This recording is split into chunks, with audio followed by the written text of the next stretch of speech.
All right, and we are live. Welcome, everybody. This is Rankable Ep.28. I'm your host, as usual, Jared Thomas, Senior Account Executive at iPullRank. And today we have a special guest. So this gentleman here, he has over 15 years of experience in the digital marketing space, specifically for analytics and insights. He's worked for companies such as Heineken, Razorfish, ABC Television, Sprinkler, BT, and is currently the VP of Research and Insights at NYC Company. I'd like to introduce my good friend, Jonathan Tesser. How's it going, brother? Dude, you're hyping me up. I'm doing good, man. You made me sound so important. I'm like, I want to talk to that guy. Look at all these companies he's worked at, all his experience. Damn, he's impressive. Thanks, Jared. Thanks. No problem, man. Thank you. That's the best hype. I'll take that all day. I'm like, yeah. I gotta bring Jared into my life as the hype dude. Let's make it happen. What's the thing on Cam Pill when he does the Obama translation? Every time you walk in, I just have that intro for you. I got you, man. I gotta film it. I got you. Jared's my hype man. That's it. So I gotta say something before we actually get into the real talk. You see, this is for everybody here listening. This is the fight of New York versus Cleveland. We were discussing that before. So for all you Cleveland folks, I'm sorry for you, but we got the best city right here on my hat. And I'm sorry, New Yorkers, I should have been repping, especially coming from the Bronx. I got to have a Bomber's hat on, and I come here with an Indians hat. You got a Bronx guy. You got a Bronx guy with an Indians hat on. I don't know how the rest of the New Yorkers feel about this, but as a New Yorker, I'm just gonna sit back and just not say anything. I'm a bit ashamed. Yeah. No, man, but I appreciate you joining, man. It's an honor, it's a pleasure to have you on the show, brother. And I know we only got half an hour, but I would love to, tell all the guests what we're going to talk about today. So we were going to originally talk about analytics, especially with Jonathan's background. But, for those who don't know, man, Jonathan has amassed a great following on LinkedIn. So he's actually started from January of last year to now, I think over 100,000 followers. So we'd love for you to, tell us your story, man. When did you start? Like, why did you start on LinkedIn, and what, impact has it had on you professionally and personally? It's a great story. So I'm the most reluctant influencer on the face of the earth. I was never meant to do anything on any social media. All of a sudden, so I wake up, one Saturday morning, and I'm just going through my LinkedIn feed, and I had some young professionals, and I'm real passionate about helping young professionals achieve success in the workplace and in life. That's my thing, right? Yeah. I call myself career whisperer for young professionals. So I go on my feed, and this is January, and I just wake up in the morning. I'm like, I am so sick of the brag posts. Everybody's getting on. All these young people, they got their cap and gown on. They're saying, look at me graduate. I'm so awesome. I'm so awesome, right? And I go on, and I'm just like, I start ranting. I just write a rant. And I'm like, all y'all bragging about what you're doing just means that you're trying to satisfy your own egos. This is my introduction. This is my introduction to content, right? And I said, instead of bragging about how awesome you are and congratulating yourselves, why don't you give back? Why don't you tell people how you got that job at Google? Why don't you do something to give back to society instead of being so selfish and self-absorbed that all you want to do is get congratulations? Give, right? Yeah. That had 6 million views and 30,000 reactions, and I was thrust into a spotlight I had no idea how to manage. And so 2020 was the year I learned how to be famous. 6 million and 30,000. You said 6 million views and 30,000 likes. Wow. Yeah, 30,000, and that was one of my first posts. And from there, it just catapulted, and just like, all right, you know what? I'm just going to keep writing stuff, and it was a journey. And the growth came just from continually posting my own authentic thoughts. And Jared, I know this is where you want the conversation to go. What does it mean to be authentic? The word is overused, right? Definitely is. Totally agree with you. Totally. I think everyone's like, I'm authentic. I complained. I complained about something. That's authentic. No. Authentic means that. Let's talk about this for a second, Jared, because I think this is going to be of interest to people. Yeah. I preach the word authenticity, but I don't think I use it the wrong way. Authentic means that if you're thinking it, you're writing it. That's it. Okay? You got thoughts, They go onto a piece of paper. They're you. You put them down and you see how the world reacts and you kind of shrug your shoulders and you're like, you like me? That's cool. You don't? That's cool. That's authenticity. That's vulnerability. Totally. It's the willingness to put yourself out there as yourself, as the things going on in your head. That's authenticity. That's it. Who's doing that? Who's doing that? I don't see it too often.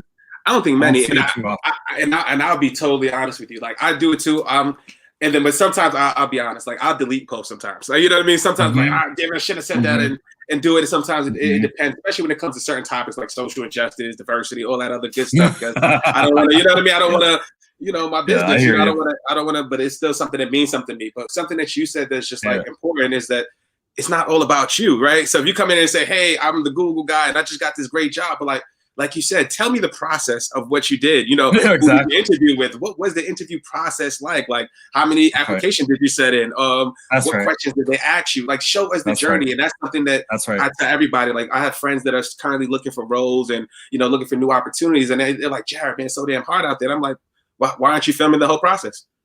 Why aren't you writing down the questions you're getting? What's the BS about the process? What do you like about it? What's so hard? Answer the question. Put it out there. What's so hard? And you don't have to be whiny. Just be real honest and just say, this is hard because of this.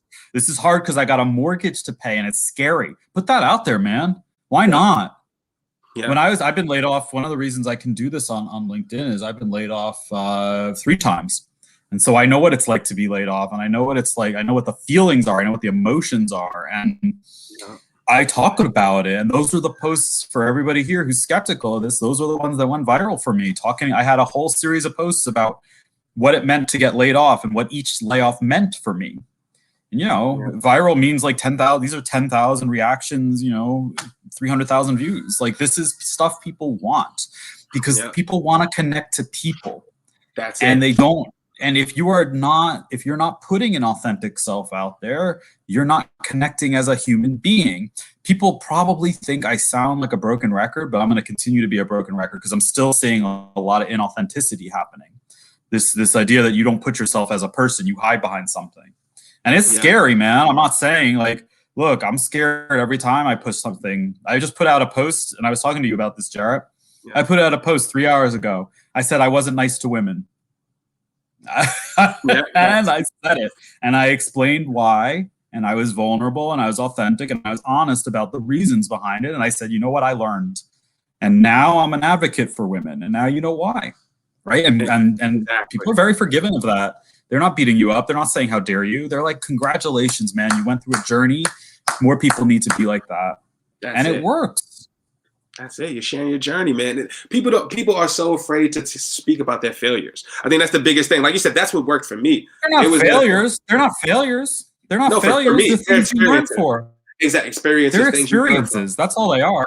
Exactly. That's right. Nothing is a failure. There's no such thing. I don't believe in failure. Failure is a negative connotation. There's just things you work on, Jarrett. There's never such thing as failure. There's things that you can work on and work towards. You don't fail. Yeah, I totally agree with that, and that's what works, man. Yeah, that's what. No, but I'm saying, like, you started a business.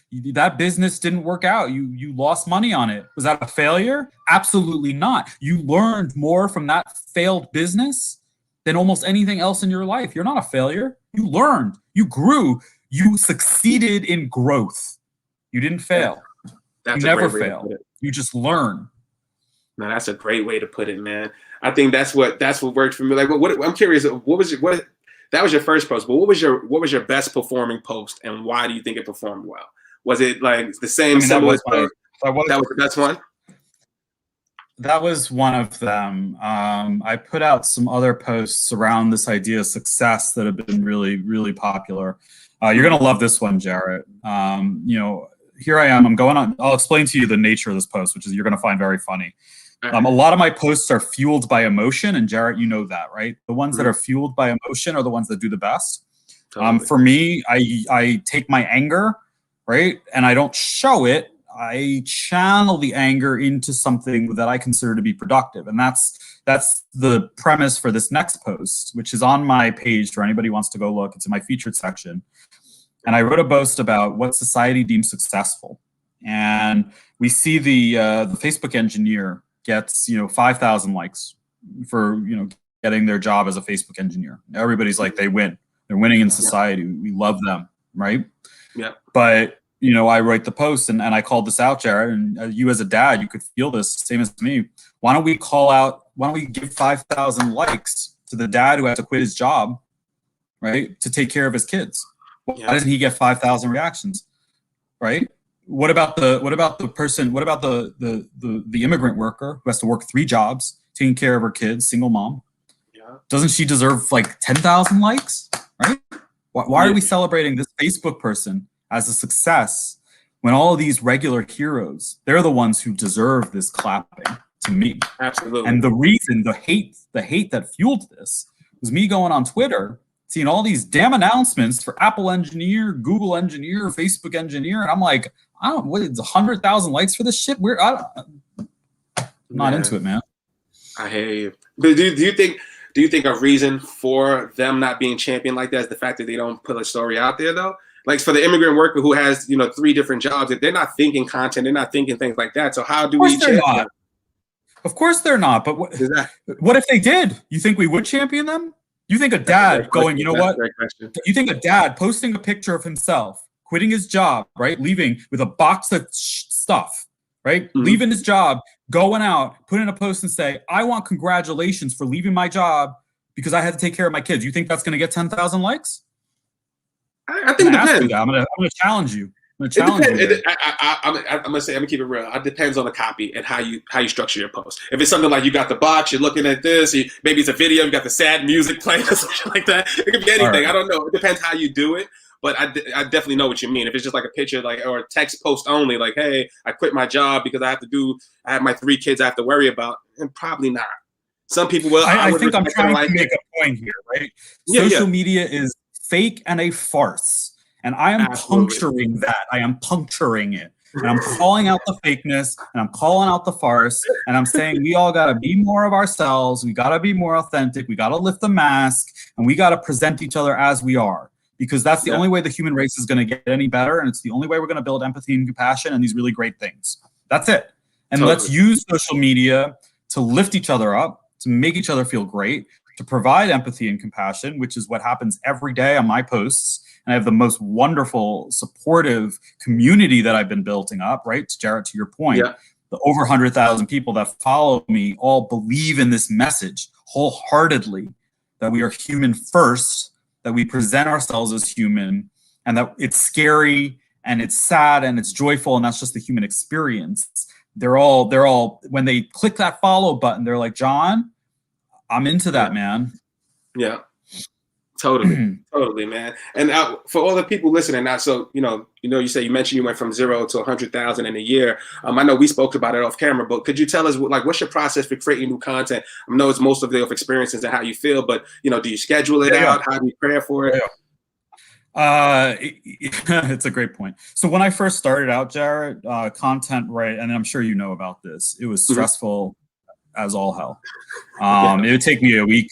It would take me a week just to write a single post, through ideation, through writing, through editing, all this stuff, right? Yeah. Now, I sat down, I'm not kidding you, I sat down on Saturday this morning, because it's the only time I have time to think, because I'm always taking care of the kids. I sat down on Saturday, I gave myself an hour, and I got 15 posts written, right? So I was like, okay, good. I have my 2 posts a day for the week already written. And the process is really, it's just, I wrote about it yesterday. The process of writing for me is literally not to think. I wrote that if it takes me longer than 2 minutes to write a post, Jarrett, it's not going to be a good post. Yeah, I agree with that 100%. I have to write with what I call my lizard brain. And for those who aren't familiar with that, it's the brain that feels. I write with my feeling brain, the brain without any sort of thoughts on top of it. It's almost like an alter ego John is writing these posts. It's not me. It's some lizard brain John. It's some really emotional, raw version of this crazy bearded guy with a New York hat. He's writing these posts, and I don't even know who he is. And then I read them, and I'm like, oh, that was pretty good, John, lizard brain John. Like, that's really how it is, right? It's not, because when you start to layer the rationale, what happens, Jarrett? You lose You lose the authentic, vulnerable self that comes out when the lizard brain takes over. Absolutely. So I just give myself, I think of something, right? I got an idea. I'm usually in the shower. I think of something, and then I'm like, okay. Now I got to post, and I got to just write it. And I don't think, I just write it, and then I leave it, and I publish it. I almost never edit anything either, Jarrett. Yeah. I never edit my. And what's really interesting is that I've been able to do all this just through content, just through written words. I have never done a photo post. I've never done a video post. I don't write in stories. I put out text posts. I built 100,000 followers through that.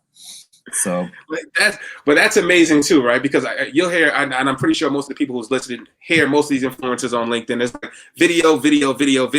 That's how you make the real connection. But you're basically putting that on his head and saying, look, I don't need to do that, right? So are you looking to expand to other formats of content? Is it going to be text only? Like, what are your thoughts about video? So here's the difference between me and other influencers. My presence on LinkedIn isn't about me. It's What I mean by that is I'm this is going to sound so pretentious, and I apologize to everybody listening. I don't mean it to sound pretentious, but I'm trying to create a movement here. And if you see me talking to Jarrett about this idea of authenticity and vulnerability and putting yourself forward and the emotional lizard brain, I'm trying to be the leader of a movement that lets this happen. I'm not trying to be John Tesser, right? So if I do a video or if I do a photo, it becomes about John Tesser. And I don't want it to be about me. I want it to be about the movement that I'm pushing for everyone to be more authentic and more human in the workforce and in life. And so I want to be the leader of that movement by using myself as an example when possible. But I want everybody to take and connect with that message of humanity, of connecting, and take it for themselves. If I start doing video for me, I become a brand. I don't want to be a brand. I want my message to be the brand. That's how I built up 100,000 people, right? Because I'm relatable as somebody who's connecting with you as this person pushing this message, not as John Tesser. That's a great point. That's a great point, man. Damn, man. Now you got me thinking like I'm gonna take all my video. I'm ready to take my video off, man. But I'm not about self-promoting John. A lot of influencers are about self-promoting whoever they are, right? Exactly. They want to be influencers because they are the brand. They're saying, pay attention to me. They're saying, I'm loud. They're saying, I'm worth paying attention to. Hey, look at me, right? I'm just going to keep saying, look. That's not what this bearded guy is about. I don't want you to look at me. I want you to look at my message, and I want you to look at my words, and I want those words to resonate with you as you go on your journey through life.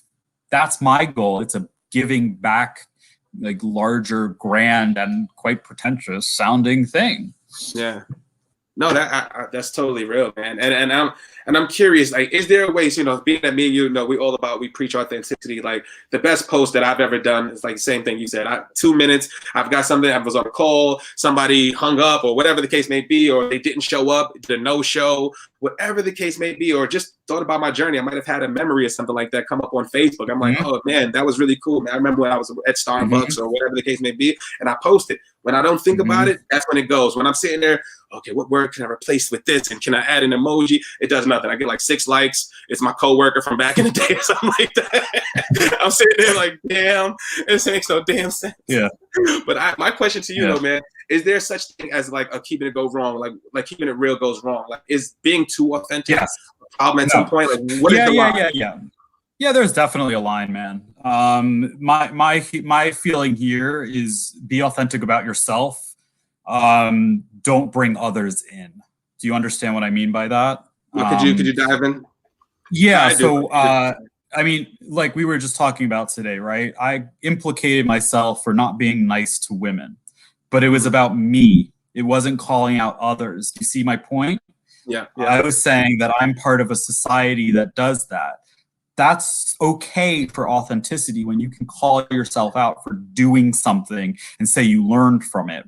But authenticity often doesn't do well when you make it about other things outside of yourself. Does that make sense? That makes complete sense. You have to make the story about you and your own learnings, because then how are people going to come at you? It's just you. It's just your experience. It's your subjective experience of yourself in the world. But when that authenticity comes like, I don't like that person or that group or that thing, you start to lose a little bit of the message. So you have to be real careful about focusing authenticity outside of yourself, to be really, really honest. That's a great point. There's a few things. I actually asked the questions about, I think 2 weeks ago was another person I had here with like the same topic, like, how should be your authentic self? And they said the same exact thing. There was certain things you should stay away from, like politics. I think Jake Dunlap said the same thing, like politics and all the other stuff. Like, just leave it alone. Be about you, right? This is what I messed up. I had a call and I didn't do a good discovery, or I was in this marketing, I didn't look at the analytics right, and then we end up making a decision based off a feeling and emotion that the campaign bombed, and I won't do that again. Whatever the case may be, right? Jarrett. Brilliantly put, Jarrett. That's right. Yeah. I actually have a post saying I've done about 500 posts on LinkedIn. I've never once talked about politics, because I don't believe that that's going to make a difference. That's not part of this idea of authenticity and vulnerability. As soon as I talk about politics, I have now put a bubble around myself and I'm offering an opinion on something. And that's like, well, who cares what you think, John? What does that mean? It's not about you, right? Yeah. So to your point, like, that's actually, as soon as you even talk about politics, you become inauthentic in my mind, because you put a wall up. And you say, I'm just talking about the politics. I'm not included in this. And that's why Twitter is such a cesspool of hate. That's what I talk about all the time. That's why Twitter is an awful platform, because you don't have anyone being authentic or vulnerable. You just got a lot of angry people spouting about angry things, and they don't implicate themselves on anything. It's why I love LinkedIn so much. Yeah, I think on Twitter it's just hard. It's either... I think that whole conversation on like the politics and stuff like that, we won't go in too deep into it, but it's like the problem is that people can't have a two-way conversation. Like, whatever you feel, like, I can know you for 20 years, and because you like this person or went with this, party or whatever the case may be, like, we're not supposed to be cool. I seen that on a post the other day. It was like, hey, this guy voted for Trump, and how could you still, like, I know the dude for 20 years. You kidding me? Like, you know what I'm saying? Like, why can't we still have discussion about that and, just have dialogue? The thing is, Jared, just have those conversations one-on-one with people. Exactly. I have extremely controversial views. This guy, I do, that I don't discuss in my LinkedIn posts. I allude to them. I don't discuss them, because their views about society and their views on things that are unacceptable according to the standard liberal norms of things, right? But I'm very comfortable having one-on-one conversations, because if somebody disagrees with me or feels something, they can talk to me about it. But I'm not going to go broadcast that on LinkedIn and tell you my views about things that are quite honestly very controversial, and I could lose everything if I do it. And I'm aware of that, right? Because I'm clearly, and again, don't mean to sound obnoxious, but I'm an original thinker. And what that means is I form my own opinions of things based on a whole bunch of different inputs coming in. And so I don't always agree with what's supposed to be standard knowledge. And I have to live with that burden, but I don't share that. That is saved for one-on-one conversations with people where I feel I'm safe to share that. Yeah. And if somebody was to ever ask you in a comment or something like that, you would just DM them and we just have that conversation offline, right? Or I would write it in the comments, because people don't really read them, right? I'm okay with that. No one's going to call me out for something I read in the comments. I just wrote an offhanded, extremely vulnerable comment in my latest post. That, like, I was just like, oh, well, I'm just going to share this like extremely vulnerable and like private thing about me. It's in the comments. No one's going to read it. I know that. No one is going to read it. It's fine. With my luck, it'll be that one comment that shows that actually appears under the post. With my luck, like Jared, extremely vulnerable Jared comment. I'm like, damn it, front and center. Yeah, like I wrote something that I don't share about myself ever, and I wrote it in the comments because I'm not fearful. I'm not fearful I'm going to get attacked for something I wrote about in the comments. It's going to be my post, right? Totally. And so I'm aware of that. Totally. And I didn't realize it was 25 minutes when time goes by when you're having fun, man. I was going to ask you too, man. This is the best conversation, dude. This is great. You can go on for 2 hours.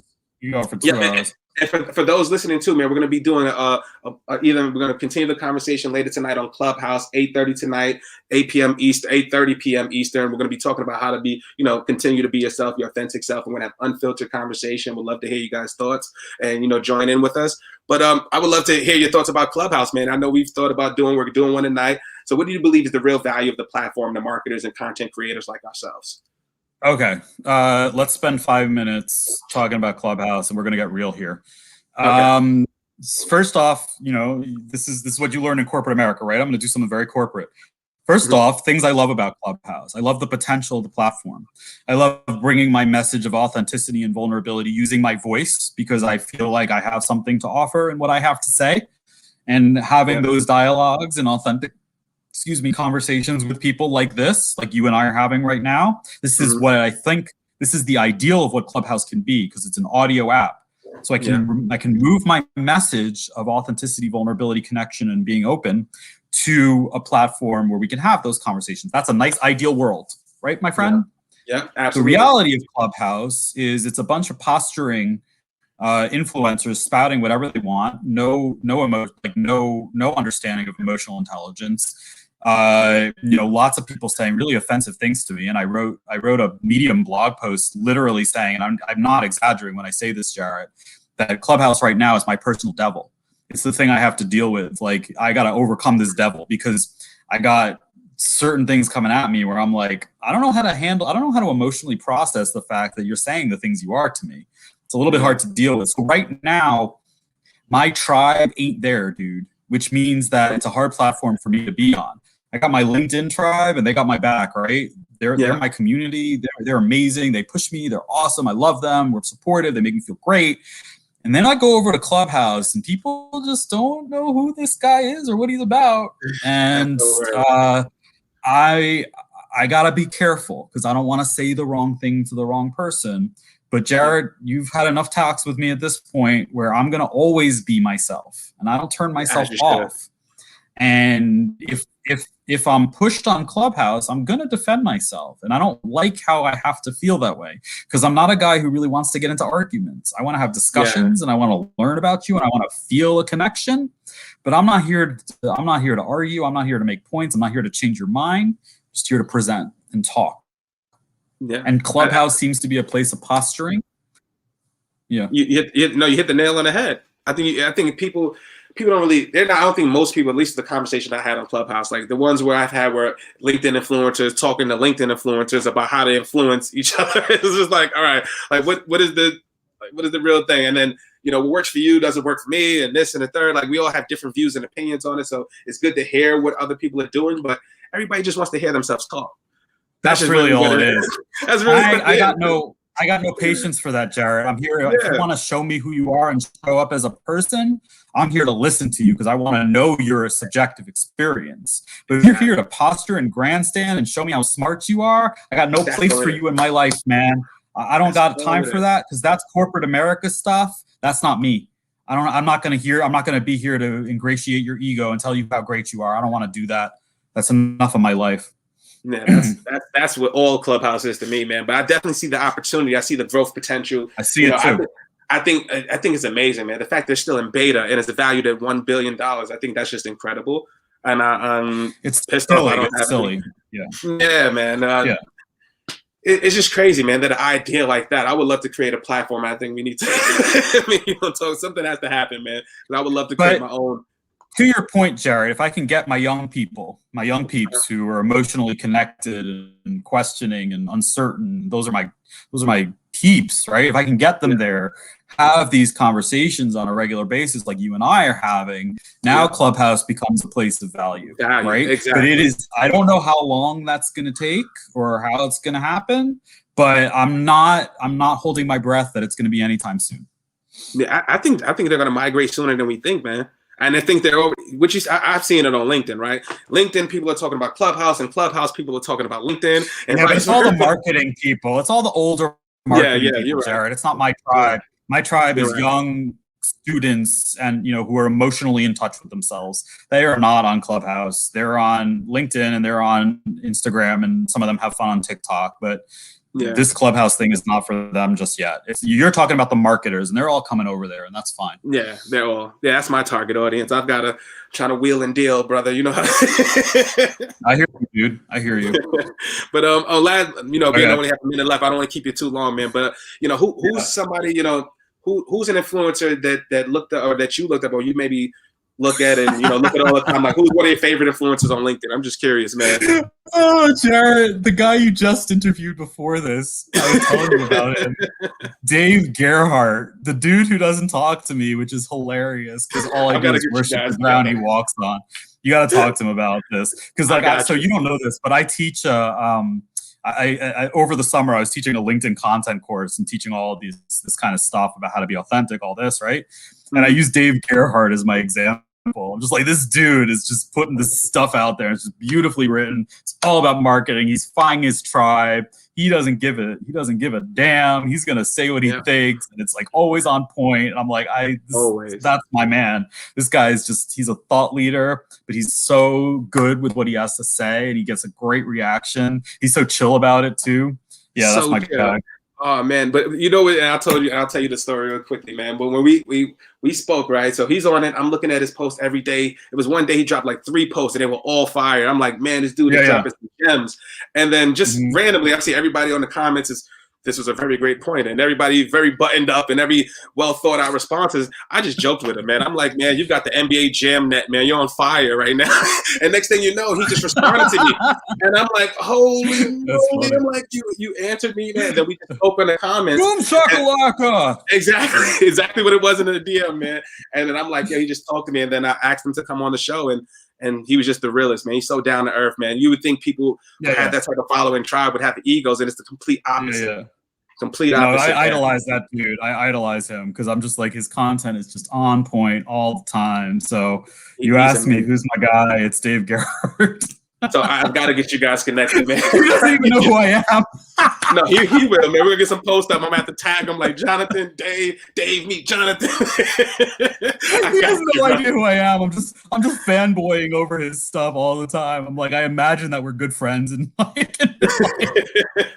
got to speak into existence, man. It's going to happen. It's going to happen. This is funny. I'm just, again, this is just me being me. It's funny stuff. I love it, man. I appreciate you, man. So I know we're past the 30. I know you had a hard stop, man. I just want to say, we gotta head out. Yep. I appreciate you, man. Thank you for taking time out your day, man. It's always a pleasure, man. I know we're going to continue to have even more fun tonight, maybe with some cold ones in Clubhouse. And for all those watching at home, thank you for joining episode 28, man. We here because of your support, man. Thank you for the comments, the likes, the reshares, all that stuff. We really, really appreciate it. It means a lot to me. So thank you again, guys. John, thank you again, brother. Much love and respect as always. And I'll see you later tonight, man. All right. Take care, Darrett. All right, brother. Talk to you soon.